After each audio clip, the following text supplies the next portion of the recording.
in terms of your work at Facebook, what are some recent projects that you've been working on? So one thing I'm really fascinated by is how information flows through networks. So in my early work, this was just how web pages link together.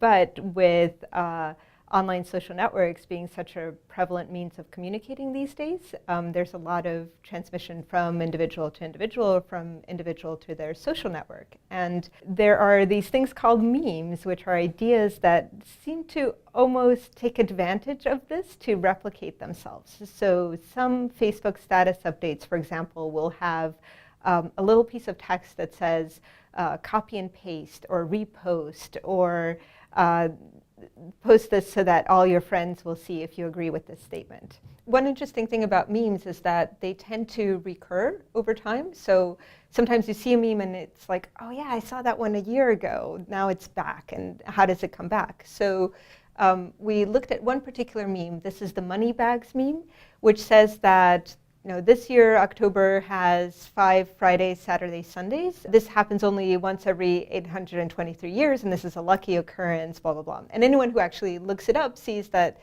this kind of occurrence is much more frequent. And in fact, you'll have different variants of the meme.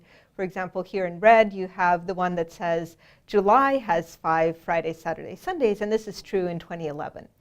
And if you just look at this plot, which will, on a linear scale, show you the counts for this meme, it may appear as though it just disappears completely in between. So you might think, well, maybe it's being introduced from some other source and not Facebook. But the weird thing is that the meme is adapted to Facebook. It says copy and paste, which doesn't make so much sense for other media. So is it possible that the meme is actually staying within Facebook but in very low numbers and then flares up?